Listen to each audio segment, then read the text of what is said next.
Fala galera, tudo bem com vocês? Ricardo Gomes aqui de novo. Fala pessoal, tudo jóia? Renato por aqui também.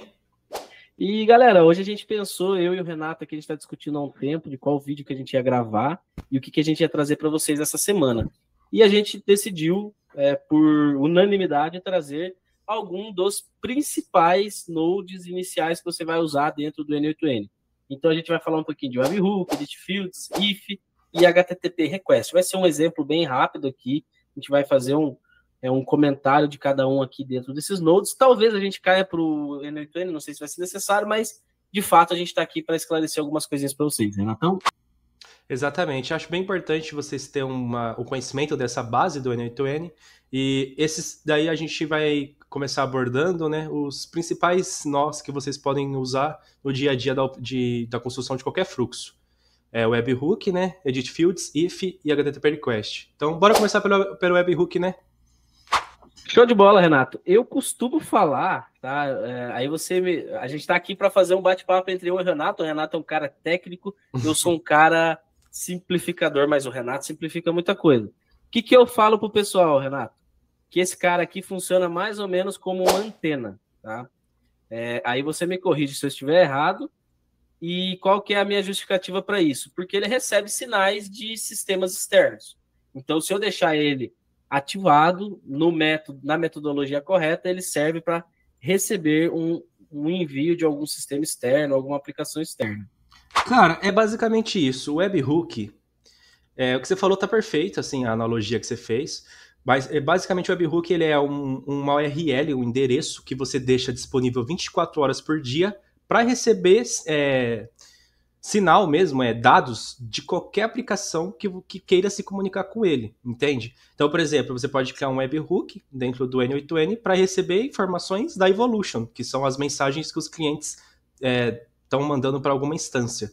E aí esse webhook, o N8N deixa ele o tempo todo ativo para receber essas informações. Então, o conceito básico do webhook é simplesmente isso. É uma forma de uma aplicação poder mandar informação para outra a qualquer momento. Eu estou fazendo os desenhos aqui enquanto o Renato fala. É basicamente isso, Renato? Vamos simplificar? Exato. O que acontece? A Evo ela vai mandar para o webhook algumas informações. Dentre elas, vai ser a gente chama de body, que é o corpo da requisição. Ela vai mandar isso através de um JSON. O JSON, que é um conceito da programação, né? Basicamente, ele é um formato de... Eu diria que é um formato de envio de dados, de estrutura de dados. Ele é um formato de estrutura de dados. Ele é muito leve e ele é entendível por praticamente qualquer linguagem de programação. Então, assim, você bate o olho nele e você entende o que está, sabe, de informação. E as linguagens de programação, elas adotaram esse padrão como um dos padrões, assim, para enviar informações entre elas. Então, a Evo, ela manda as informações para o webhook que você escolhe, né, através desse formato, que é o JSON. Depois, quando a gente estiver, por exemplo, dentro do N8N, a gente pode entrar melhor como que é esse formato especificadamente. Mas, basicamente, é texto. Só que esse texto ele segue um padrão para ser construído. Ele tem uma regrinha para você criar esse formato de texto, sabe? Mas é basicamente isso. Eu tô fazendo uns desenhos aqui, e isso aqui eu acho que é uma coisa interessante para o pessoal ter noção, que é basicamente aqui.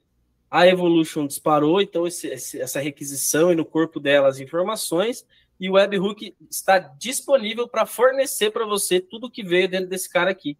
Tá? Esse pacotinho de dados, ele vai arquitetar ali entre o body e todas as chaves, ele vai arquitetar para você o nome, telefone, dados que você enviou. Por exemplo, a gente falou da Evolution, tá? Mas eu costumo usar isso aqui muito quando a gente está falando de um microSAS, tá? Um pequeno sistema de fato. O que acontece?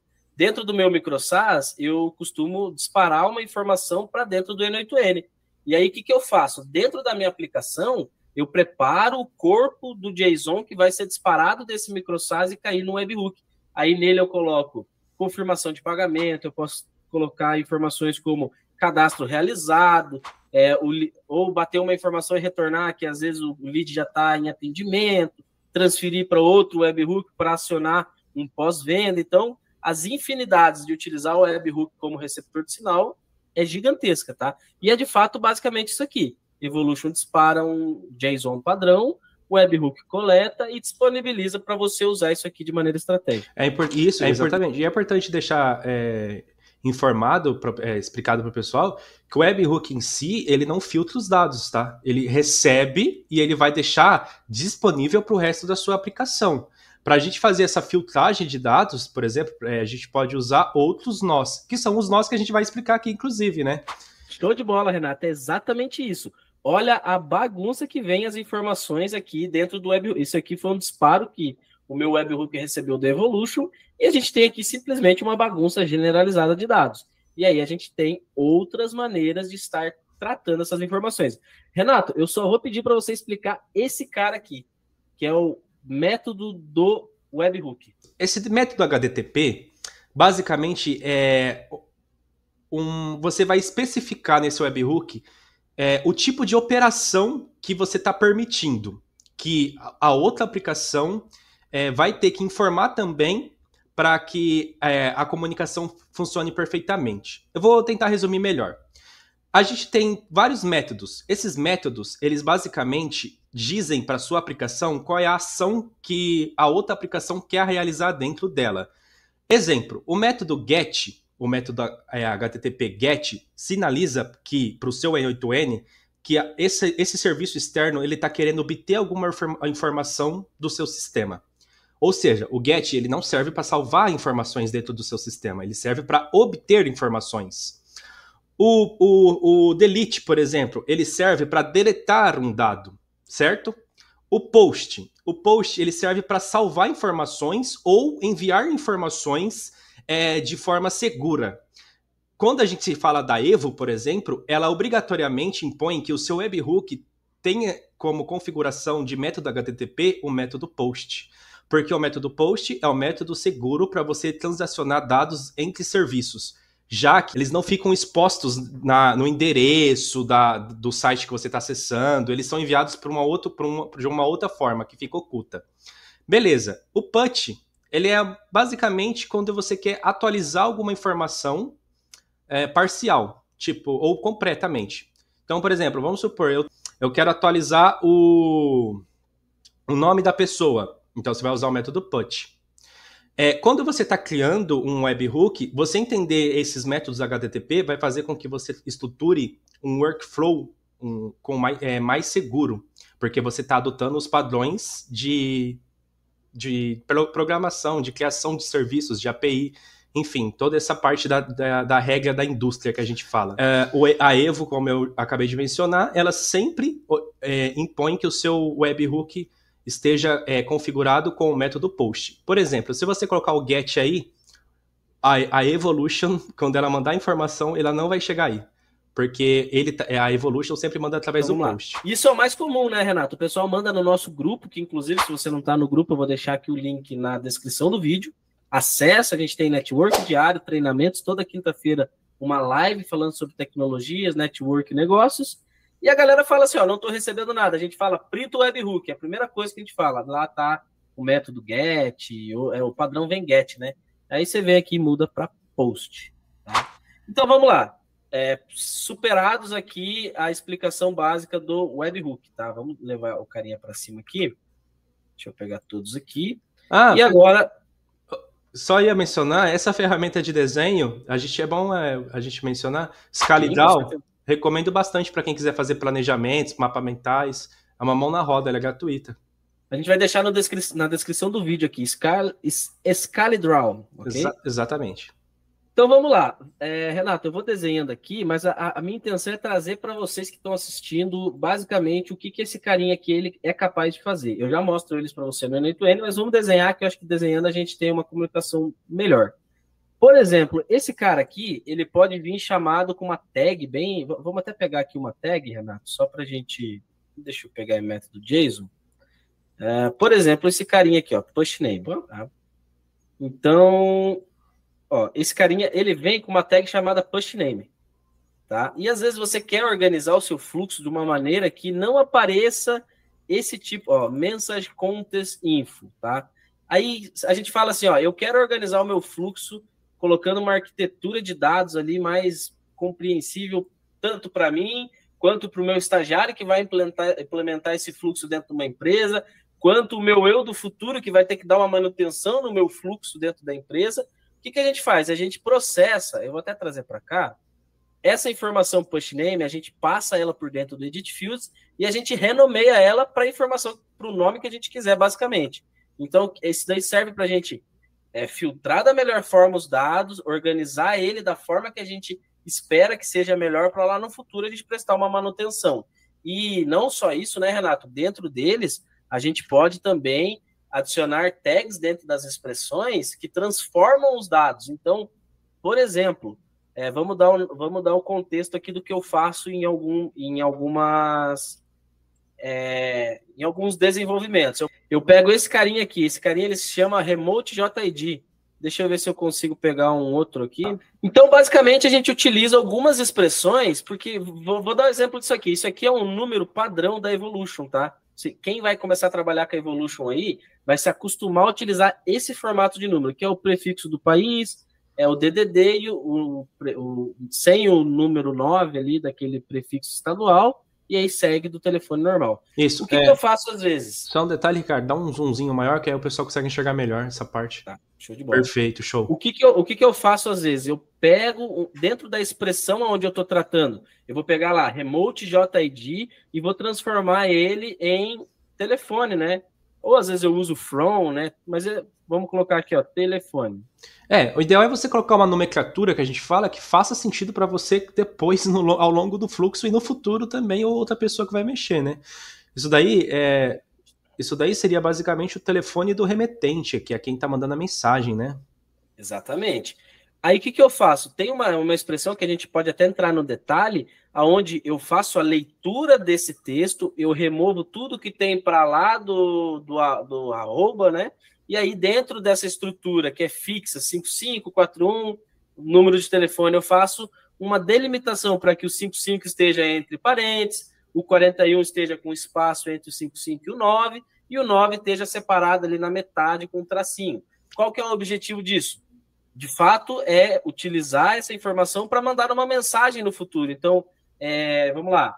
Empresa X, você acabou de receber um lead, entre em contato com ele. Ali eu deixo o número de telefone melhor formatado. Porque você colocar isso aqui na mensagem, para o seu cliente final, às vezes pode parecer um pouco estranho, apesar de funcionar também. Então, quando ele clica em cima do número formatado, ele é direcionado para o chat do cliente. É apenas um exemplo. Eu vou abrir aqui, Renato, só para a gente demonstrar na prática como é que funciona aqui o... Isso. É importante, Ricardo, só se você puder adicionar um Edit Fields do zero, para a gente explicar uma coisa que você falou que aí talvez o pessoal não saiba também, que é o seguinte, o que é expressão e o que é valor cru, dado, assim, sem expressão, assim, só o campo de valor mesmo. Conecta um Edit Field aí, fazendo um favor, que aí eu vou... A gente já entra nesse assunto, só para tirar essa barreira também das pessoas. Vamos lá. Então, basicamente o Edit Fields tem essa cara. O Webhook também, né? Não sei se a gente mostrou anteriormente, tem essa carinha. O Edit Fields tem essa cara aqui. Beleza, certo? Vamos abrir o Edit Fields. Adiciona um manual aí, sem arrastar, fazendo um favor, para eu mostrar para o pessoal. Ó, vamos lá. Quando você está adicionando campos em qualquer lugar, não só no Edit Fields, você tem duas formas de você adicionar um valor. O primeiro, o nome do campo e o valor.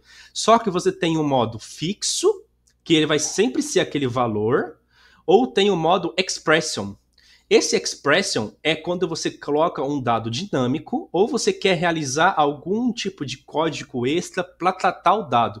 Que é mais ou menos o que o Ricardo falou, que é, por exemplo, ele usa expression para receber o número da pessoa naquele formato que o Evolution entrega, porém ele também faz um tratamento para passar para frente, né, com o nome correto, que é telefone, no formato que é mais legível para nós humanos, que é o que a gente está acostumado. Então você pode usar esse formato de expression para colocar códigos, literalmente JavaScript, para tratar os seus dados, executar algum tipo de modificação nele, sabe? Se você não colocar no modo expression, ele não vai reconhecer como um código, sabe? Por exemplo, olha o que ele fez aí, ele colocou Ricardo Now. Então ele está colocando aí que o valor do nome vai ser Ricardo e o código now, que é basicamente a hora atual, que é um dos códigos que é bom vocês terem noção.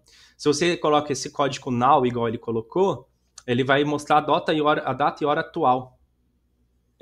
Eu não lembro aqui o ponto format, mas se o... Aí, ó, vamos lá. Aí. Já foi?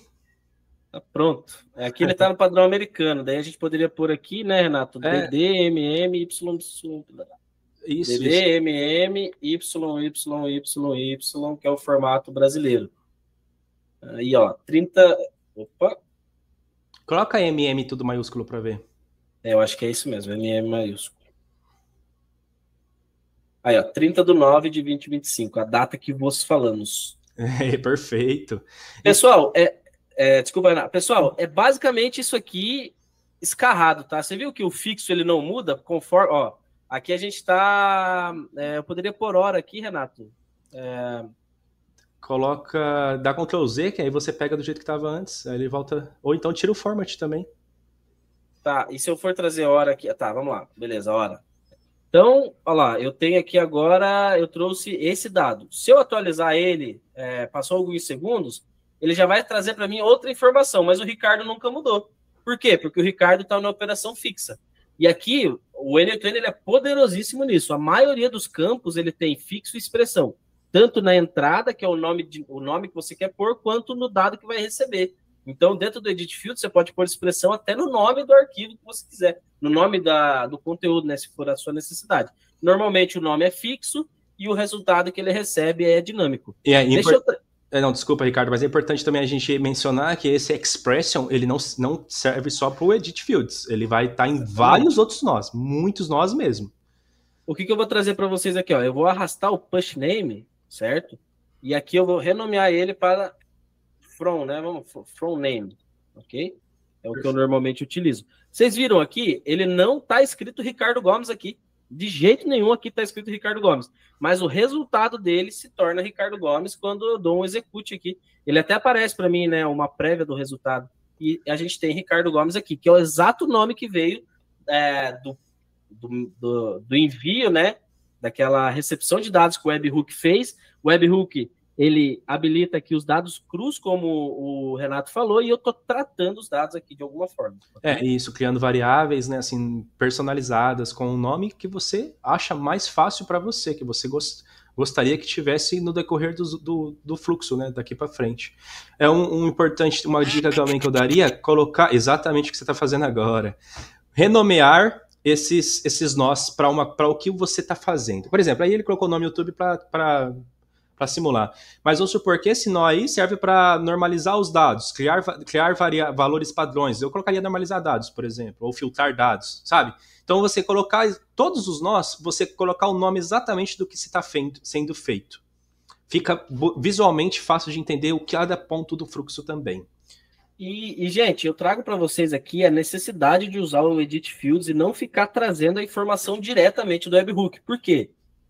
Se, por exemplo, vamos tirar isso aqui, tá? Vamos remover esse cara aqui. Eu vou colocar aqui, ó, data, ok? Então, a gente usa muito isso aqui, na maioria dos fluxos, para contextualizar o agente. Vocês viram o formato dessa data aqui? Aí, se eu preciso mandar essa data para o cliente, aí eu ia usar o quê? Eu ia usar essa data aqui? Ou, talvez, né, não sei, eu poderia trazer a data que vem aqui no final. Cadê? Aqui, ó, date time. Okay? Eu vou usar esse date time aqui? Faz algum sentido o meu cliente receber essa informação aqui? Óbvio que não. Então, o que acontece? Dentro desse date time, eu posso aplicar um format nele para formatar a informação que está vindo e colocar o 30/9, que é a data de hoje. Então, vocês conseguem entender a necessidade de utilizar o Edit Fields, o normalizador de dados, filtragem de dados, a equalização da informação que você está recebendo? Porque, como o Renato falou, o webhook dispara de maneira não aleatória, pré-fixada da maneira como o provedor da API disponibiliza a arquitetura do JSON, mas você tem que tratar os dados. Por quê? É linguagem de sistema, né, Renato? Isso. Ela vem a data no formato que o banco de dados aceitaria a inclusão, tá?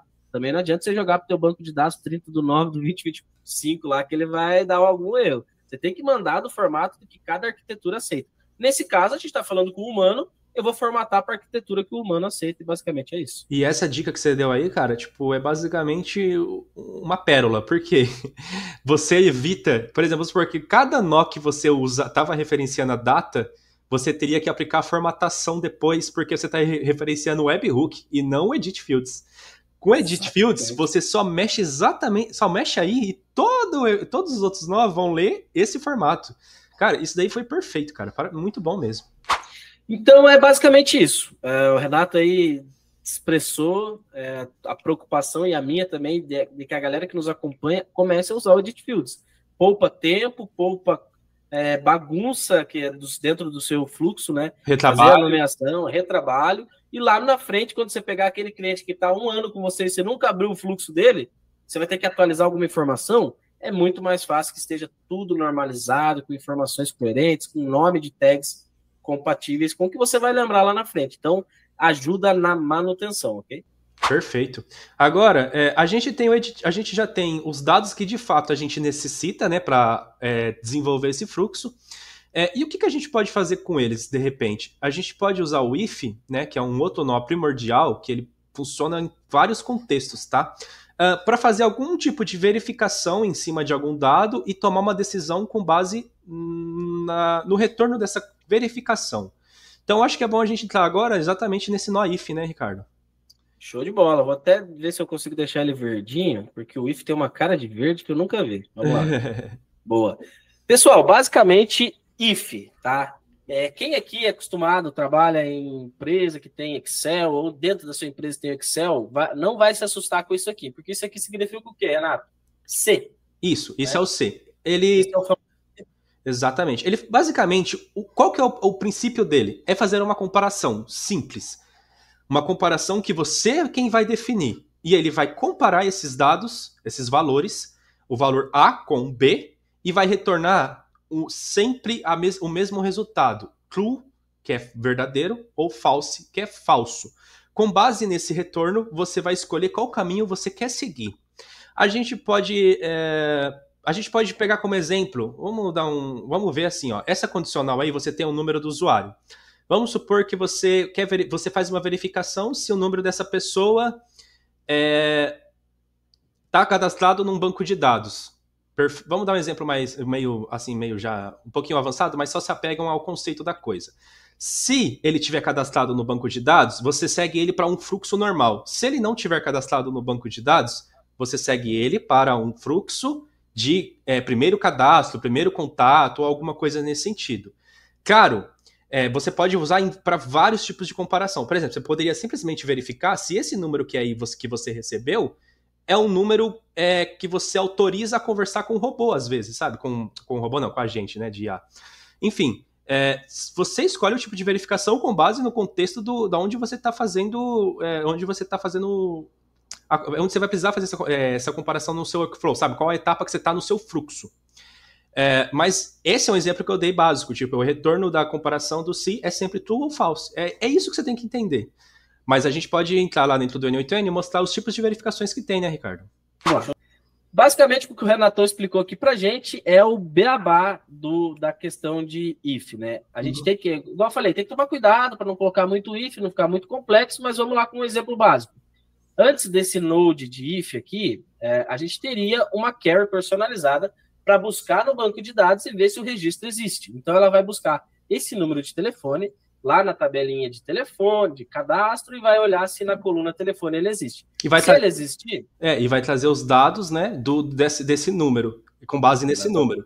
Vai trazer esses dados, e aí, no caso, se não tiver nenhuma informação, ele vai retornar, tipo assim, quantidade de registros que batem com esse número. Por exemplo, 0. Se existir uma informação, ele vai retornar exatamente as informações. O nome da pessoa, o endereço, todos os dados cadastrais. Basicamente isso, certo? Show de bola. E aí a gente teria as condicionais, né, os próximos passos. Se for true, ele cai na true branch, que a gente chama, né? Que é a branch da verdadeira. Então, se for true, a gente seguiria ali o bind. Se for false, a gente faria um cadastro. Vamos abrir aqui, Renato, dentro do N8N para a gente fazer um exemplo. Vamos pegar o node de if e vamos fazer um exemplo bem básico, tá? Deixa eu... Ó, vamos lá. Ah, esqueci de pôr algum dado lá atrás, Ricardo. Como é que eu faço? É bem tranquilo, tá? Você consegue... Deixa eu puxar aqui qual que é o... No caso, como esse nó aí... O sender. Isso, certo, Ok. perfeito. Telefone. Perfeito. Como a gente não está lidando com banco de dados, não é o nosso exemplo, não é o nosso objetivo agora mostrar a integração com o banco de dados, a gente vai simplificar essa comparação, certo?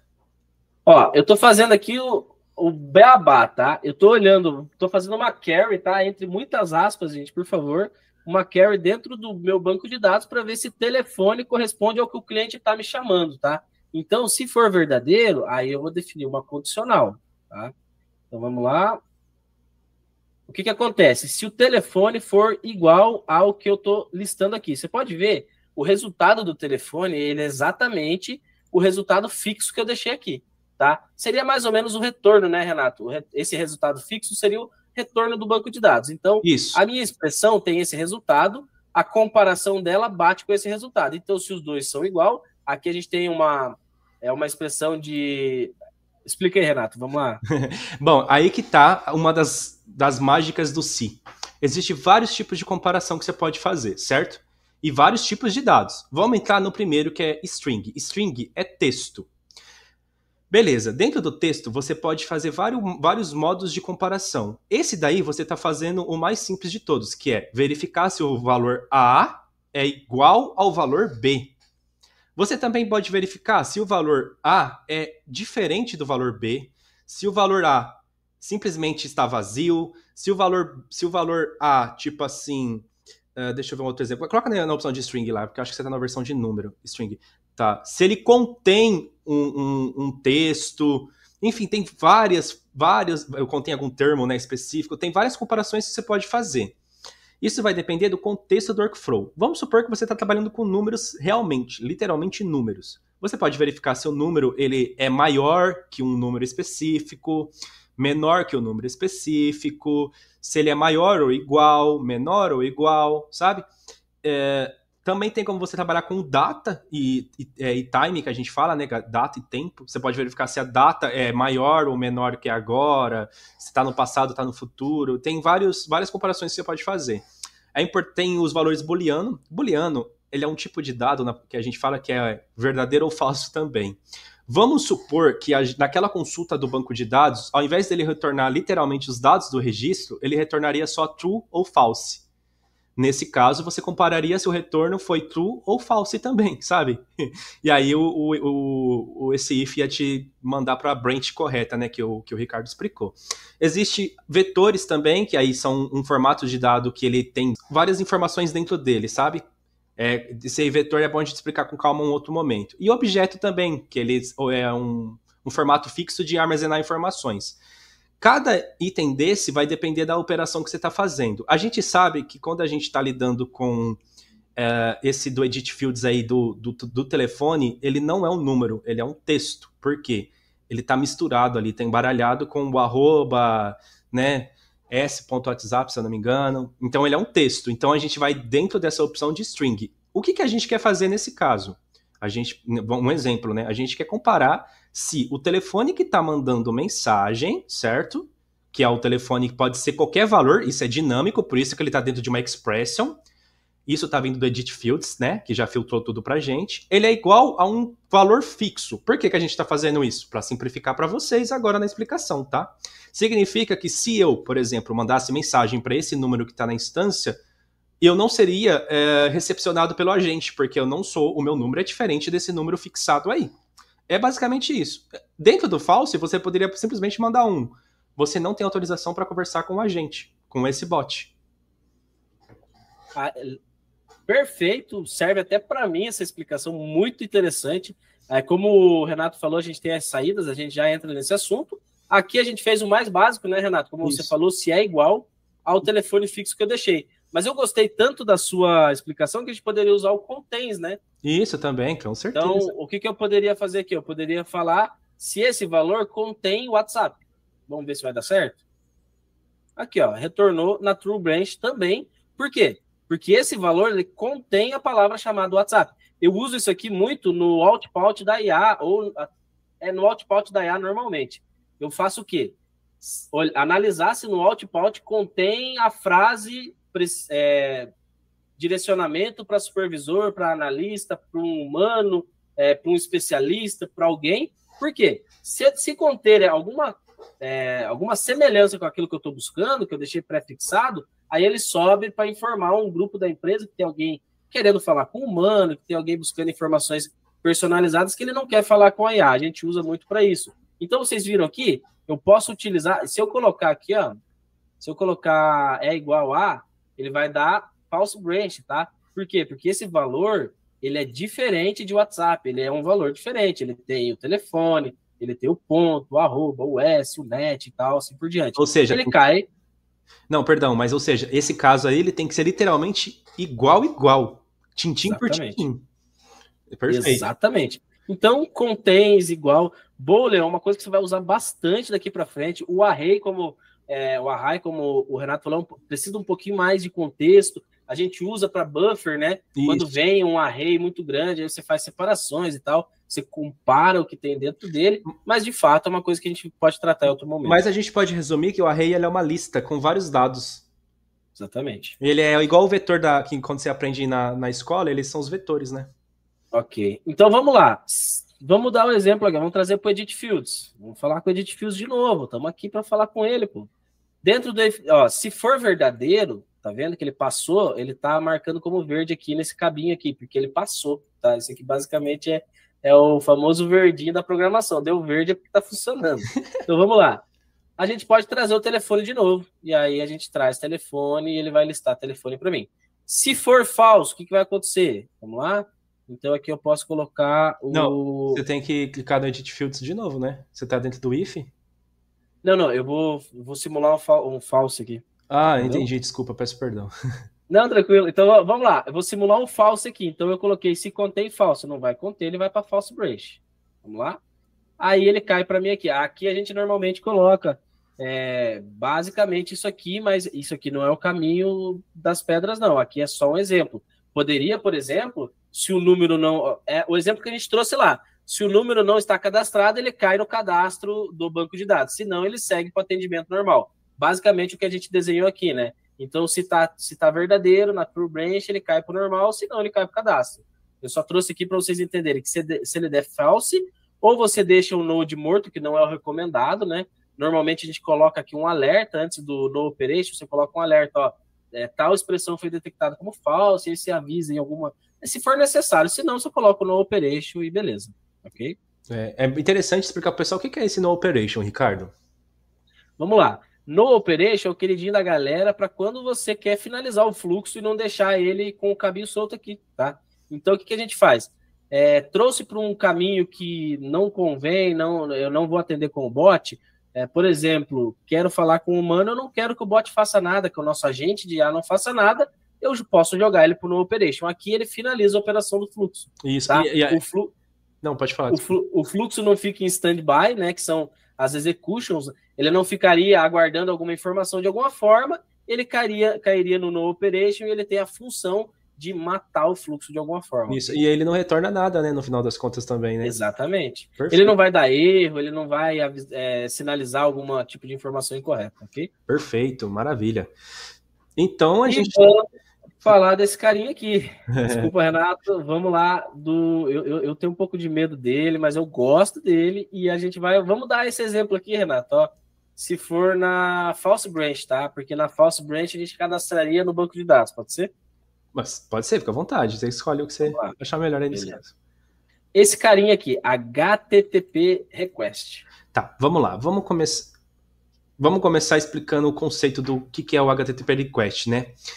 HTTP request serve para você enviar uma solicitação do tipo HTTP para algum serviço externo. Esse é o resumo de tudo. Por que do tipo HTTP? Porque a forma como os serviços se comunicam na internet, por padrão, é através do protocolo HTTP. Tanto é que se você acessar qualquer site, você vai ver que ele tem lá HTTP, S, barra e o nome do site, né? Esse S que a gente coloca, né, depois do HTTP, é porque ele é um site seguro. A diferença é essa. Mas, ou seja, na internet, o padrão de comunicação é através do protocolo HTTP. Para você mandar alguma requisição, ou seja, enviar alguma informação, solicitar alguma informação para um outro serviço que está na internet, você vai usar, via de regra, né? Vamos dizer assim, 99% dos casos, essa requisição HTTP. É simples assim. Tanto é que, se você pegar, o Evolution ele vai fazer desse jeito também. O webhook é via HTTP request, ele manda um HTTP request para o webhook. Interessante, né, Renato? Falar para o pessoal que, basicamente, eu estou falando disso aqui, ó. Isso aqui, ele é um node personalizado da Evolution, onde ele é bem dinâmico para quem está começando, chegar aqui, colocar a informação da instância, colocar o ID do grupo, a ação remover membro e o telefone do cidadão. Porém, isso aqui, ele não é a maneira mais correta, também não é a menos correta, mas também não é a mais correta de executar essa ação. Por quê? Porque isso aqui é um node personalizado, feito pela comunidade. Tá, se a comunidade não tivesse feito um node, como é que eu faria, Renato? Com HTTP request. Ele é um nó. Isso, ele é um dos nós padrões que o N8N oferece. No N8N a gente tem os nós do próprio N8N, né? E tem os nós da comunidade. Os nós da comunidade não tem suporte do N8N. Então, se der algum BO e tudo mais, eles não vão conseguir te ajudar também, mas eles não vão vai ter para quem ligar, não, amigão. E, Renato, fala quem que estava sofrendo com o nó da comunidade semana passada. Fala aí. Você mesmo, não é? Exatamente. Cara, isso aqui é basicamente o caminho das pedras para quem está mexendo com Evolution ou com qualquer ferramenta. Documentação, tá? Isso, perfeito. E aí você pode perceber que eles colocam tudo certinho, ó. O tipo de solicitação, post, get, tá vendo? Dependendo do que você quer fazer, né? Deixa eu achar aqui o enviar mensagens, é o send message, né? Cadê? Deve estar... Aí, send message ali em cima. Eu juro que eu não tô lendo. Send list, send... O primeiro da lista vai ser mandar um texto puro, plano, né? Que eles falam. Tá, será que é isso aqui? Send plain text. Tá, então vamos lá. Vou copiar esse CUR aqui.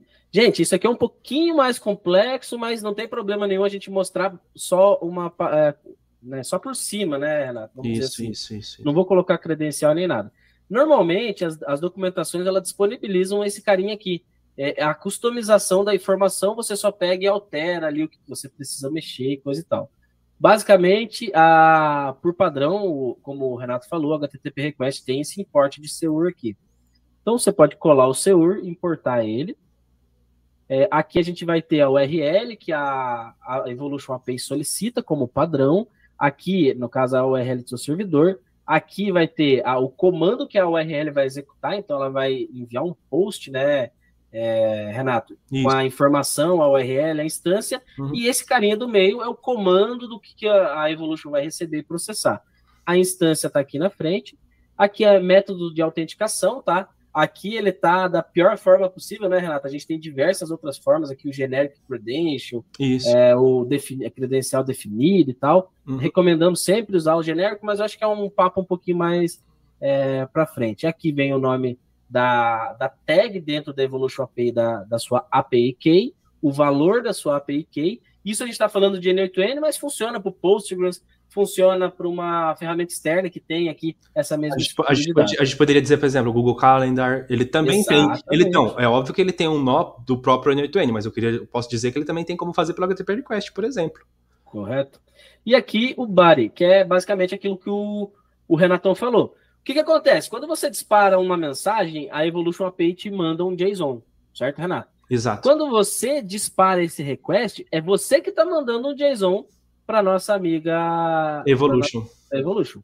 O que você vai pôr nesse JSON? Você vai ser desorganizado? Não, você vai mandar aquilo que a Evolution está esperando receber. Porque, por exemplo, a Evolution, ela tem um webhook ativo aguardando sinais? Ela tem, só que ela quer receber os sinais que ela precisa para processar os dados. Não é igual o webhook genérico que recebe qualquer coisa que você mandar. Não, você tem que mandar da forma que ela espera receber. Por isso que a gente tem aqui dentro da documentação todos os parâmetros que ela espera receber. Então, a questão de link de preview, delay, a gente vai ter o texto em específico, o número da pessoa, a instância, a API key e assim por diante.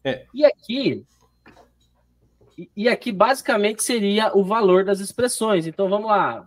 Bem genérico. Number seria o número da pessoa que está recebendo. O texto que eu estou enviando. O delay, aqui é o tempo que você quer deixar digitando lá no seu no seu chat do WhatsApp.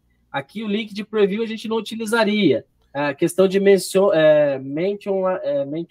seria o telefone de quem você mencionou a mensagem, tá?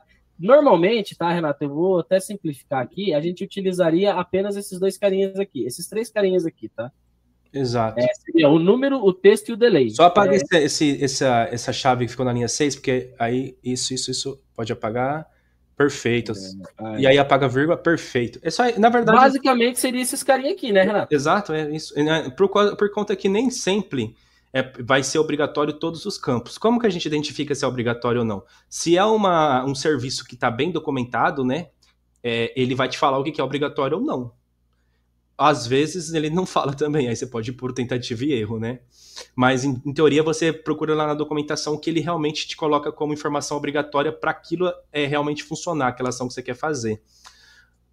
E basicamente, Renato, até um ponto importante para quem está mexendo com HTTP request, às vezes não gosta de mexer no JSON, você tem essa opção aqui, ó, o specific barring, tá? Sim. É basicamente eu dizer se eu quero enviar em JSON ou se eu quero que ele faça o JSON para mim.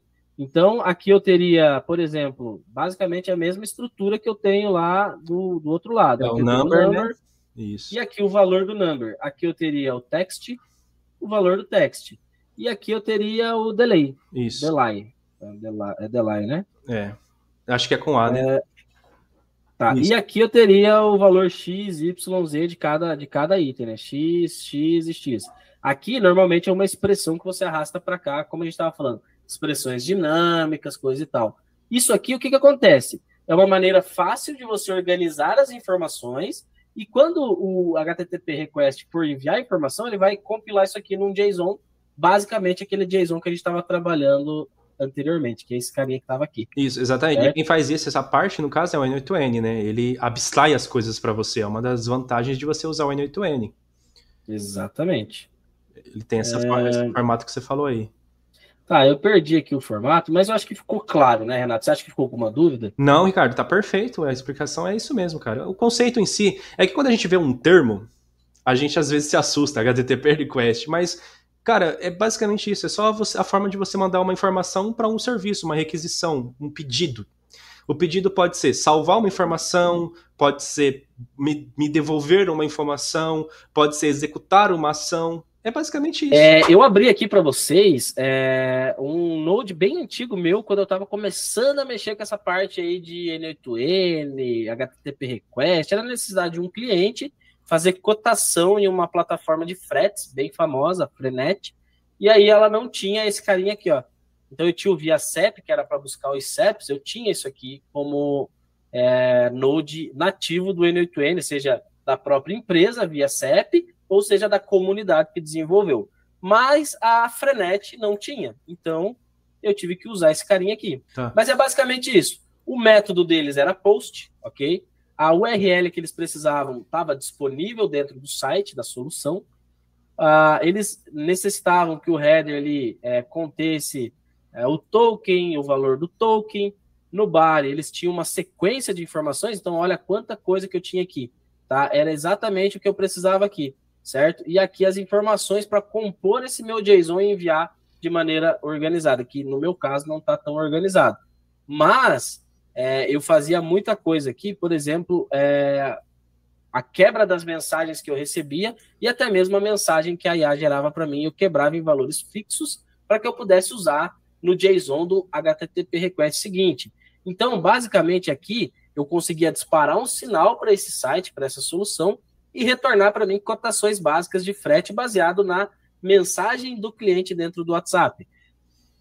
No primeiro momento, o cliente falou para mim assim, essa ferramenta eu já busquei soluções, ela não tem um Node para que eu consiga buscar os CEPs. Eu falei para ele, tá, mas eles têm API? Ele falou, tem. Me passa o site, me passa o contato de alguém que eu vou entrar em contato. Eu entrei em contato com o pessoal, eles me disponibilizaram um método HTTP request que eles usavam lá, né, para receber e enviar informações, e com a informação da documentação deles eu consegui montar esse HTTP request que funciona muito bem, o cliente tem ele até hoje. Okay? Então, basicamente, eu acho que era isso, Renato. A gente tem mais alguma... O HTTP request eu deixei lá para o N8N, eu não vou nem desenhar aqui, mas eu queria trazer para vocês que eu acho que toda essa estrutura, desde a recepção aqui do webhook até um possível cadastro usando o request de um banco de dados, eu acho que vocês estão, pelo menos, com um conceito, né, Renato? A ideia aqui, na verdade, é entender o conceito dos nós, não se, né, é a base, realmente. Não se apegar exatamente ao exemplo que a gente deu, tipo, do cadastro em si no banco de dados e tudo mais. Só que o conceito, eu tenho certeza que o pessoal agora já vai, depois desse vídeo, já vai entender muito mais de como funciona, né? Exatamente, e isso funciona muito até para os membros do nosso grupo, da nossa comunidade que estão em torno de nós, a entender a importância de conhecer o que é o webhook. Ah, o webhook é aquele negocinho que eu coloco o post e pau, né? Tal, vai. Não é, o webhook é, vamos lá, vamos pensar um pouco melhor, vamos formular. É uma antena que recebe informações, sim, pode ser, mas de fato entender o porquê que eu coloco o post ali, é o padrão que a Evolution determina.